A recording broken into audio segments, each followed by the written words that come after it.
You know that feeling when something's off with the person you love? When one day they're sweet as honey and the next day they're cold as ice? You blame it on work stress, bad days, or maybe even yourself. But what if the person you're sleeping next to isn't always the same person? Sailor Thompson thought she knew her husband. She thought their love story was perfect. College sweethearts, a fairy tale wedding, 5 years of marriage. But behind closed doors, her life was becoming a nightmare she couldn't understand. Some days, her husband June was the man she fell in love with. Other days, he was a stranger who terrified her.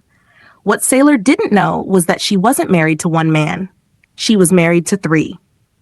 This is the story of the ultimate betrayal. This is the story of the most twisted revenge. This is Sailor's story. Before we dive in, if you love dramatic stories with shocking twists, hit that subscribe button and turn on notifications. Trust me, you do not want to miss what happens next. Drop a comment and tell me, what would you do if you found out your husband had been sharing you with his brothers? Now let's get into this crazy story. Sailor met June in her sophomore year at UCLA. She was a nursing student and he was studying business. The first time she saw him in the library, she thought he was the most beautiful man she'd ever seen. Smooth skin, sharp jawline, dark eyes that seemed to see right through her. June was different from any guy she dated. He was respectful. He listened when she talked. He brought her coffee during her late-night study sessions. He met her family and charmed her mother instantly. Her father, who never liked any of her boyfriends, actually smiled around June. "Baby, this one's special," her mother told her one Sunday after church. "Don't let him go." Sailor didn't plan to. After graduation, June proposed on the beach at sunset. The ring was perfect. The moment was perfect. Everything was perfect. They got married a year later. Small ceremony, close family and friends. Sailor wore her grandmother's veil. June cried when she walked down the aisle. His parents flew in from Seoul. Elegant, polite, but distant. They smiled in all the photos but left right after dinner. "They're just traditional," June explained. "They'll warm up to you." Sailor believed him. She believed everything he said. The first year of marriage was beautiful. June was attentive, loving, romantic. He cooked her Korean food and taught her simple phrases in his language. They made love like they couldn't get enough of each other. He called her "naisarong," my love. But then things started to change. One morning, Sailor woke up and reached for June. He pulled away. "I'm not in the mood," he said coldly. Sailor blinked in confusion. Just the night before, he'd held her so tight she could barely breathe, whispering how much he loved her. Now he wouldn't even look at her. "Did I do something wrong?" she asked. "Why do you always think everything's about you?" he snapped. Sailor felt like she'd been slapped. This wasn't her June. Her June didn't talk to her like that. By afternoon, though, he was back to normal. Apologetic, sweet, bringing her flowers. "I'm sorry, baby. Work has been stressful. I didn't mean to take it out on you." She forgave him. Of course she forgave him. But it kept happening. One day he'd be the man she married. The next day he'd be someone else entirely. Sometimes he was romantic and playful. Sometimes he was quiet and distant. And sometimes he was cruel. The first time he hit her, Sailor thought she was dreaming. They'd been arguing about something stupid. She couldn't even remember what. Suddenly his hand flew across her face. The sound echoed in their bedroom. Her cheek burned. June stared at his own hand like it belonged to someone else. Then he crumpled. Oh my God, Sailor, I'm so sorry. I don't know what came over me. Please, baby, please forgive me. I'll never do it again." He cried. Actually cried. Sailor held him while her face throbbed. "It's okay," she whispered, even though it wasn't. "We'll get through this." But it happened again and again. Not often enough that she could call it a pattern, but enough that she started to feel afraid in her own home. The worst part? Sometimes June acted like nothing had happened. She'd bring up the fight, the bruise, and he'd look genuinely confused. "What are you talking about? I've never laid a hand on you." Was she going crazy? Sailor started paying attention. Really paying attention. Some days, June liked his coffee black. Other days, he took it with cream and sugar. When she pointed this out, he laughed. People's tastes change, babe. But it was more than that.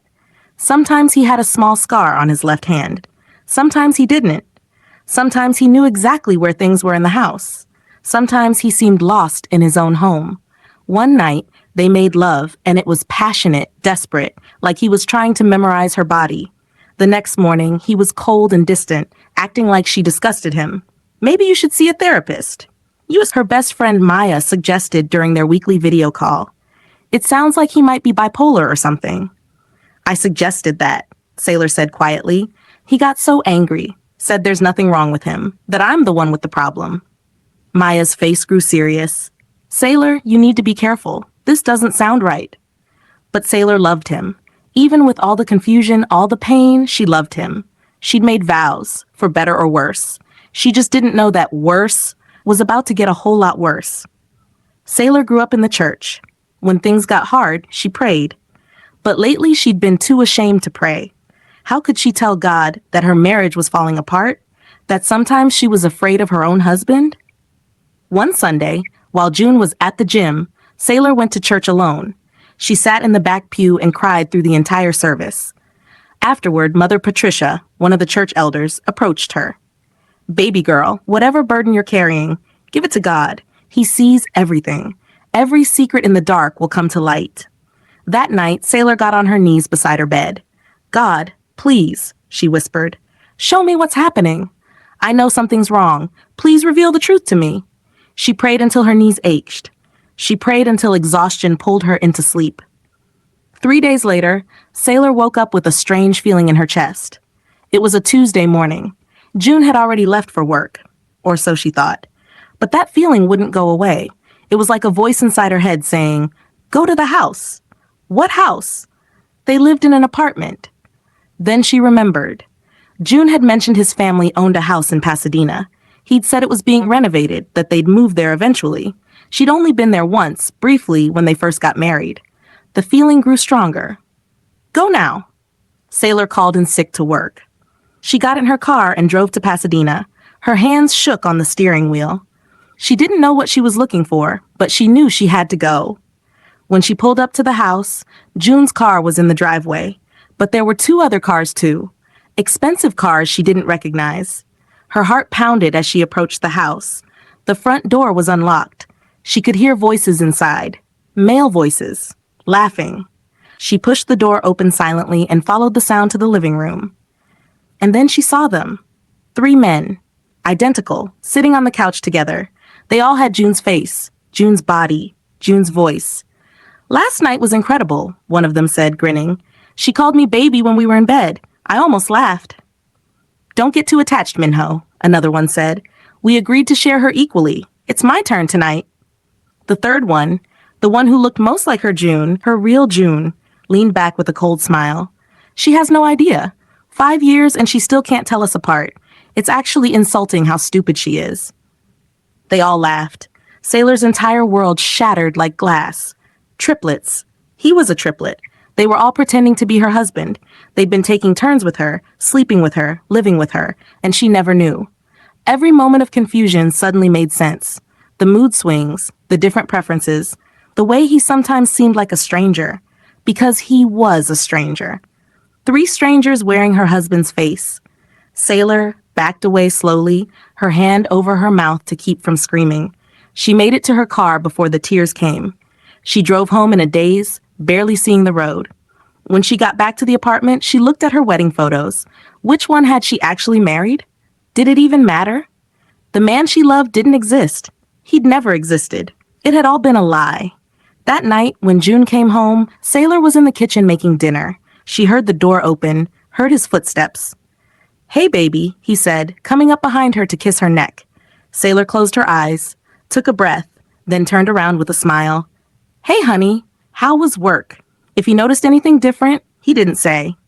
They ate dinner together. She laughed at his jokes. She let him hold her hand across the table. Inside, she was screaming. But outside, she was perfect. After dinner, he wanted to make love. Sailor wanted to vomit, but she smiled and led him to the bedroom. She let him touch her. She moaned in all the right places. She called him baby. And the entire time she was planning. They wanted to play games? Fine. She'd play. But this game was going to end with her rules. For 2 weeks, Sailor played the perfect wife. She smiled. She laughed. She made love to whichever brother walked through her door. And every night after they fell asleep, she cried silently in the bathroom. But she was also planning.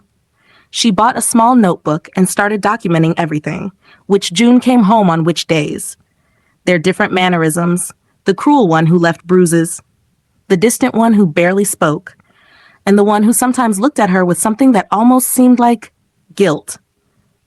That one was different, softer. When he made love to her, he whispered apologies she didn't understand. When he thought she was asleep, she'd catch him watching her with sad eyes. One Thursday evening, Sailor was in the kitchen when she heard the front door open. She'd learned to brace herself, not knowing which version would walk through. This time, it was the cruel one. She could tell by the way he walked, aggressive, entitled. He'd been drinking. "Where's dinner?" he demanded. "I'm making it now," Sailor said quietly, stirring the pot on the stove. "I've been working all day and you can't even have food ready?" He grabbed her arm roughly. "What the hell do I even keep you around for?" "Please, you're hurting me." His hand rose. But before it could connect with her face, someone caught his wrist. Sailor gasped. Another June stood in the doorway. The soft one. The one with guilty eyes. He must have still had a key, must have let himself in quietly. "Let her go, Minho," he said, his voice shaking with rage. Minho jerked his arm free, laughing. "Oh, what? You're playing hero now, June? She's not even real to you, she's just a game, remember?" "Get out," June said quietly. "It's not your night." "Make me, brother." For a moment, Sailor thought they would fight, but Minho just laughed again, grabbed his jacket, and left. The door slammed behind him. June turned to Sailor. His hands were trembling. "Are you okay?" Sailor stared at him. This was her moment. She'd been waiting for the right time, and this was it. "Which one are you?" she asked softly. The color drained from his face. "What? Which brother are you?" Her voice was steady now. "I know, June. I know there are 3 of you." He stumbled backward like she'd shot him. "Sailor, don't lie to me, not anymore." Tears filled her eyes, but she wouldn't let them fall. "Just tell me which one you are. Are you the one I met in the library? The one I fell in love with?" His face crumpled. He sank into a chair, head in his hands. "Yes," he whispered. I'm the real June, the one you married." 6 years ago, UCLA Library June had noticed her first. The beautiful girl with the bright smile who always studied in the corner by the window. He'd worked up the courage to talk to her, and from that first conversation, he was lost. Sailor was everything he'd never known he wanted. Kind, genuine. She laughed at his terrible jokes and listened to his dreams. For the first time in his life, June felt like he could be himself. He didn't tell her about his brothers. Not at first. It seemed irrelevant. They'd grown up together in Seoul, but had drifted apart over the years. Minho was in New York. Junho was in San Francisco. June was building his own life in LA. But then he'd taken Sailor home to meet his parents. That's when everything changed. His father pulled him aside after dinner. "Your brothers are coming into town next week. We need to talk about the family business." The family business was a complicated network of investments and properties that their grandfather had built. It required all 3 brothers to sign off on major decisions, but they'd been feuding for years. Their father was desperate to reunite them. "I want you to bring them together," his father said. "Use your girlfriend. They're both single, jealous. They'll want to be part of what you have." "No," June said firmly. "Sailor has nothing to do with this." But his father's face darkened. "You want your inheritance? You want to keep that apartment I'm paying for? That car? Your tuition loans? You think those just disappeared because you asked nicely? I'll pay you back. You'll do what I say." His father leaned close. "And what I say is this. You will share your life with your brothers, all of it, or I will make sure that girl never gets her nursing license. One phone call and her career is over before it starts." June felt sick. "You wouldn't. Try me." When Minho and Junho flew in, they thought it was hilarious. "Share your wife?" Minho laughed. Dads finally lost it, but their father laid out the plan. They would take turns being June. They would rotate days. They would learn each other's mannerisms, share information, keep the illusion perfect. "Why?" Junho asked. "Because I want my sons working together," their father said coldly. "And this will force you to cooperate. You'll have to communicate, coordinate, share, like brothers should." It was sick. It was twisted. But their father had leverage on all of them. Debts, secrets, threats. June begged them not to do it. He begged his brothers to refuse. But Minho saw it as a game. Junho saw it as an adventure. And their father saw it as control. Just play along for a year, Minho said, clapping June on the shoulder. Then we'll figure out how to end it. But a year turned into 5, and the game became their prison. Back to present. I never wanted this, June said, his voice breaking. I tried to stop it so many times, but every time I got close to telling you, Minho would do something to remind me what was at stake. He threatened to hurt you, to ruin you. Sailor stared at the man she'd married. Part of her wanted to believe him. Part of her wanted to run into his arms and let him hold her, but she'd been broken too many times. You let them touch me, she said quietly. You let them sleep with me. You let Minho hit me. I know. Tears streamed down his face. I know, and I hate myself for it. Every single day. I thought I was protecting you, but I was just a coward. Yes, Sailor said. You were. She turned back to the stove and stirred the pot, her movements mechanical. Sailor, please. I need you to leave, she said. Come back tomorrow. We'll talk then. After he left, Sailor stood in the kitchen for a long time, staring at nothing. Then she picked up her phone and started making calls. Over the next week, Sailor became 3 different women. When Minho came home, she was submissive and adoring.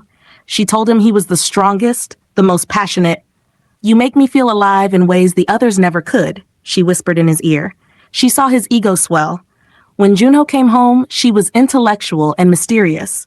She talked about art and philosophy and made him feel like he was the only one who truly understood her. You see me, she said. Really see me. She saw the way he preened. When June came home, she was conflicted but hopeful. I want to forgive you, she said, but I need time. Can you be patient with me? She saw the desperate hope in his eyes.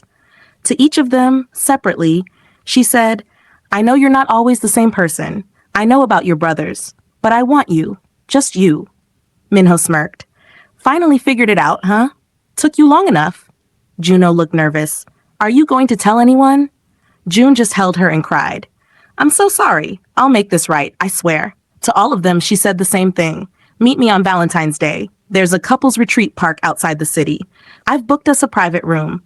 Just you and me. We can finally be together properly. Each one agreed, thinking he was the only one invited. The couple's retreat was beautiful. Gardens, private cottages, a lake. Sailor had booked the largest private room in the main building. It had multiple entrances, which was perfect for her plan. She felt nauseous all morning, but she pushed through it. Probably just nerves. June was the one playing husband that day. He picked her up with flowers. Red roses, her favorite. He looked handsome in his dark sweater, but his eyes were anxious. I can't believe you're giving me another chance, he said as they drove. I don't deserve it. Everyone deserves a chance at redemption, Sailor said softly. At the park, she led him down a winding path toward the private room. Cherry blossoms were blooming early. It should have been romantic. Sailor, I need to tell you everything, June said suddenly, stopping in the path. Before we go any further, you deserve the whole truth. She turned to face him. It started before we even got married, he began, his words tumbling out. My father, he's a controlling, manipulative man. He wanted us to work together, my brothers and me. We'd been estranged for years, fighting over the family business. So he threatened all of us. He said if we didn't cooperate, he'd destroy everything we cared about. Why didn't you just leave? Sailor asked. Why didn't you take me and run? Because he threatened you, June said desperately. He said he'd make sure you never got your nursing license, that he'd destroy your reputation, your career. I couldn't let that happen. You'd worked so hard. So you gave me to your brothers instead? June flinched like she'd slapped him. I thought I could control it. I thought we'd do it for a few months and then I'd find a way out. But Minho, he enjoyed it. The game, the power, and Junho went along with whatever Minho wanted. I tried to protect you as much as I could. I tried to take as many days as possible, but I couldn't be there all the time. The bruises, Sailor said. When I'd ask you about them, you'd look confused. Because it wasn't me, June said, his voice breaking. It was Minho. He's always been violent, cruel. I'm so sorry, Sailor. I'm so fucking sorry. Tears filled his eyes. Real tears. I love you, he whispered. I've loved you since that first day in the library. Every moment with you has been real for me. Everything else, the switching, the lying, it was all to protect you. I know that doesn't make it okay. I know I should have told you, should have been honest, but I was afraid of losing you. Sailor's chest tightened. Part of her, a small broken part, wanted to believe him, wanted to fold into his arms and let him fix this. But she'd learned the hard way that love wasn't enough. That good intentions paved roads to hell. Come on, she said quietly. The room is just ahead. When Sailor opened the door to the private room, June froze. Minho was sitting on the couch, looking annoyed. What the hell? She said. Junho stood by the window, eyes wide. Why is everyone here? June stared at his brothers, then at Sailor. Understanding dawned on his face. Hello, boys, Sailor said, closing the door behind them. Her voice was steady now, cold. Surprise. Did you really think I'd choose one of you? After what you did to me? You lying bitch, Minho snarled, standing up. You said? I know what I said, Sailor interrupted. I told each of you exactly what you wanted to hear, just like you've been doing to me for 5 years. Juno looked sick. Sailor, please. Shut up, she said. All of you, sit down. Something in her voice made them obey. Even Minho sank back onto the couch. For 5 years, you passed me around like a toy. Sailor said, you shared my body, my life, my love. You made me think I was going crazy. You violated me in every way possible. I didn't want to, June said desperately. Sailor, you have to believe me. I do believe you, Sailor said, and she meant it. I believe you loved me. I believe you were trapped. But you still did it, June. You still let them into my bed. You still chose to protect yourself over protecting me. June's face crumpled. You know what the saddest part is? Sailor continued. I actually feel bad for you, because you're just as much a victim as I am, but that doesn't change what happened. Minho stood up again. Okay, so you caught us. What now? You want a divorce? Fine. You'll get nothing. My family will make sure. Your family can't do anything, Sailor said, because in about 5 minutes, the police are going to walk through that door. The color drained from all 3 faces. What? Yuno whispered. Identity fraud, Sailor said calmly. Sexual assault. Conspiracy. I've documented everything. Every time you switched. Every bruise. I have recordings of you talking about me. Video evidence of all 3 of you entering and leaving my apartment on different days. I have witness statements from my best friend, my coworkers, my neighbors. I have everything. You can't prove, Minho started. I can, Sailor said. And I will. You wanted to play games with my life? Let's see how you like prison. Minho lunged toward her, but June grabbed him. Don't touch her. The brothers struggled. Juno just stood there crying. Then Sailor's phone rang. She glanced at the screen. Her hospital. Strange. She wasn't supposed to work today. Hello? Miss Thompson? This is Dr. Patel from the clinic. We have the results from your blood work yesterday. Can you talk? Sailor's hand went to her stomach. She'd been nauseous for weeks. Had gone in for tests the day before, thinking maybe it was stress. I'm here, she said. Congratulations, you're pregnant, about 8 weeks along. The room spun. Sailor sat down heavily in a chair. What? June said, seeing her face. What's wrong? Sailor looked up at him. At all 3 of them. I'm pregnant, she whispered. The silence that followed was deafening. Minho started laughing, a horrible, hysterical sound. Oh, this is perfect. This is fucking perfect. Which one of us is the father? Yuno sank to the floor, head in his hands. June just stared at Sailor, his face white. I don't know, Sailor said quietly, and I'll never know. That's what you took from me. The chance to know who fathered my child. Sirens wailed in the distance, getting closer. Sailor, please, June said, dropping to his knees in front of her. Please don't do this. I'll leave. I'll disappear. You'll never see me again? Just don't let them arrest us. Please. Why shouldn't I? Sailor asked. Tears finally spilled down her cheeks. Give me one reason why you deserve mercy. I don't, June said. I don't deserve anything from you, but... He looked down at her stomach. That baby does. He or she deserves better than having a father in prison. Better than growing up with that stigma. That baby, Sailor said, deserves a father who would have protected its mother. The siren stopped outside. Car doors slammed. Minho was at the back door, trying to open it. Locked. Yunho was just crying. June stayed on his knees in front of Sailor, looking at her with those eyes she'd fallen in love with so many years ago. I love you, he said, for whatever it's worth. Every day I spent with you was real. Every word I said to you was true, and if I could go back, if I could do it differently. But you can't, Sailor said. No, he agreed. I can't. There was a knock at the door. LAPD, open up. Sailor stood. She walked to the door. Her hand rested on the knob. She looked back at the three men, three faces that all looked like the man she'd loved. One was a monster. One was a coward. One was a victim. But which was which? And did it even matter? Drop a comment below. What should Sailor do? Should she open that door? Should she give June a second chance? And what about the baby? This story is getting wild. Part 2 is coming soon, and trust me, you won't believe how this ends. Don't forget to hit that subscribe button and turn on notifications. This is a story you don't want to miss.